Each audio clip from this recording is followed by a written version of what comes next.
നമസ്കാരം. ഇസ്രായേലിനെ ഇപ്പോൾ ഭൂമുഖത്തു നിന്നും തുടച്ചു നീക്കുമെന്ന് ഇറാൻ പറയാൻ തുടങ്ങിയിട്ട് വർഷം ഒന്നായി. അതും കാത്ത് കേരളത്തിലെ മാധ്യമങ്ങളും സമാധാനക്കാരും കാത്തിരുന്ന് വേരിറങ്ങി. ഇസ്രായേലിലെ പതനം ആഘോഷിക്കാൻ മേടിച്ചു വെച്ച ടൺ കണക്കിന് പച്ച ലഡ്ഡു പൂപ്പലടിച്ച് മീഡിയ വൺ ഓഫീസിലും ലീഗിന്റെ ഓഫീസിലും AKG സെന്ററിലും ഇന്ദിരാഭവനിലും ഒക്കെ കെട്ടിക്കിടക്കുന്നുണ്ട്. മുസ്ലിം രാജ്യങ്ങൾ ഒന്നിച്ച് മൂത്രമൊഴിച്ചാൽ ഒലിച്ചു പോകാനേ ഉള്ളൂ ഇസ്രായേൽ എന്നൊക്കെ ഗീർവാണം മുഴക്കിയ ആളുകൾക്ക് ഇപ്പോൾ അതോർക്കുമ്പോൾ മൂത്രമൊഴിക്കാനേ തോന്നുന്നില്ല. ഇറാന്റെ തലസ്ഥാനത്ത് അവരുടെ ഏറ്റവും വലിയ സുരക്ഷാ സന്നാഹം ഉള്ളിടത്ത് കയറിയാണ് ഒരു പൂ പറിക്കുന്ന ലാഘവത്തോടെ ഹമാസിന്റെ തലവനെ ഇസ്രായേൽ തീർത്തത്. ഇസ്രായേലിനെ ഇപ്പോൾ തീർത്ത് കളയും എന്ന ദിവസവും തള്ളിമറിച്ചിരുന്ന ഇറാന്റെ മടിയിൽ കയറി ഇസ്രായേൽ പണിതു. ഇറാന്റെ മുൻ പ്രസിഡന്റിന്റെ അപകടമരണം ആരുടെ തിരക്കഥയായിരുന്നു എന്ന് ഇനി പറയേണ്ടതില്ലല്ലോ. പ്രോക്സികളായ ഹിസ്ബുള്ള, ഹൂതി പോലുള്ള തീവ്രവാദ സംഘടനകളെ കൊണ്ട് കുറെ റോക്കറ്റ് ഇസ്രായേലിലേക്ക് വിടുന്നതല്ലാതെ ഒന്നും സംഭവിക്കുന്നില്ല. ഇസ്രായേൽ ആകട്ടെ ഹൂതികളുടെ കേന്ദ്രം തന്നെ ബോംബിട്ട് തകർത്തു. ഹിസ്ബുള്ളയുടെ നേതാക്കന്മാരെ അറഞ്ചം പുറഞ്ചം തട്ടിക്കളയുകയും ചെയ്തു. എന്നിട്ടും എന്തുകൊണ്ടാ ഇറാൻ ഇസ്രായേലിനെ ആക്രമിക്കുന്നില്ല? ഉത്തരം സിമ്പിളാണ്. യുദ്ധമുണ്ടായാൽ ഇറാന്റെ ഉള്ളിൽ തന്നെ തിരിച്ചടി ഉണ്ടാകും. വിദേശ മാധ്യമ റിപ്പോർട്ടുകൾ പ്രകാരം ഇറാന്റെ ആർമിയുടെ ഒരു ഭാഗം കൂറുമാറി ഇസ്രായേൽ പക്ഷത്തേക്ക് പോകാൻ സാധ്യതയുണ്ട്. ഇസ്ലാമിക ഭരണകൂടത്തിനെതിരെ ഇറാൻ ജനത നടത്തിയ സമരങ്ങൾ, പ്രത്യേകിച്ച് സ്ത്രീകൾ നടത്തിയ സമരങ്ങൾ മലയാളികൾ ഒഴികെ ലോകം മുഴുവൻ കണ്ടതാണ്. ഇറാനിലെ ഇസ്ലാമിക ഭരണകൂടത്തെ തകർത്ത് ഇറാനെ ഒരു ജനാധിപത്യ രാജ്യമാക്കാൻ ഇറാനിയൻ ജനത ആഗ്രഹിക്കുന്നു എന്നത് യാഥാർത്ഥ്യമാണ്. 1979 ഇസ്ലാമിക വിപ്ലവത്തിന് മുൻപ് ഇറാൻ ഒരു സ്വർഗം തന്നെയായിരുന്നു. 2500 വർഷങ്ങൾ പഴക്കമുള്ള പേർഷ്യൻ സംസ്കാരം ലോകത്തിന് വലിയ സംഭാവനകൾ നൽകിയിട്ടുള്ള ഒന്നാണ്.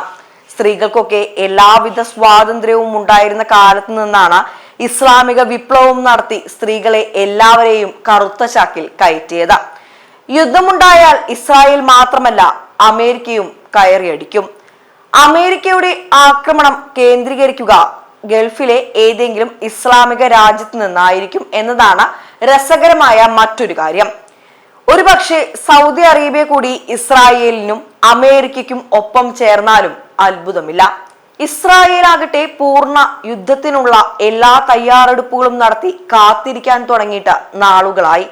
ഇത്രയും തള്ളിമറിച്ചിട്ടും സ്വന്തം മൂക്കിന്റെ താഴെ ഇസ്രായേൽ കയറി അടിച്ചതിന്റെ നാണക്കേട് മറയ്ക്കാൻ ഇറാൻ എന്തെങ്കിലും ഒന്ന് ചെയ്തേ പറ്റുതാനും.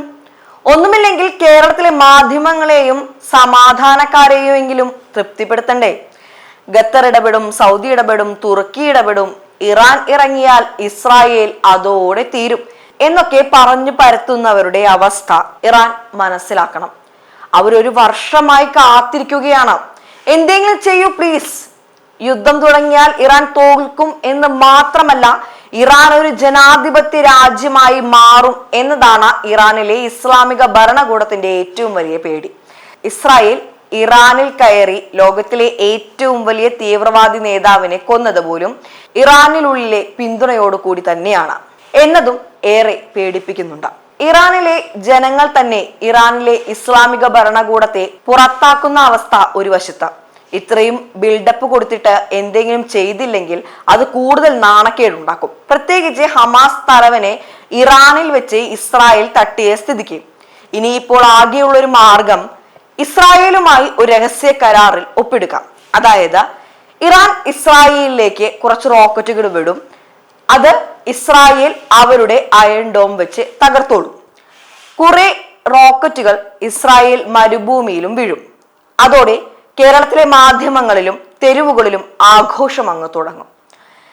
ഇറാൻ ഇസ്രായേലിനെ തകർത്തു എന്നൊക്കെ ആഴ്ചകളോളം അവർ ആഘോഷിച്ചോളും. ഞാൻ നോക്കിയിട്ട് ഇനി എന്തായാലും ആ ഒരു മാർഗമേ ഉള്ളൂ. അപ്പോൾ എങ്ങനെയാ പച്ച ലഡുവിനെ ഓർഡർ കൊടുത്തോട്ടെ? കടപ്പാട് Jithin K. Jacob, news desk, Bharathabhoomi.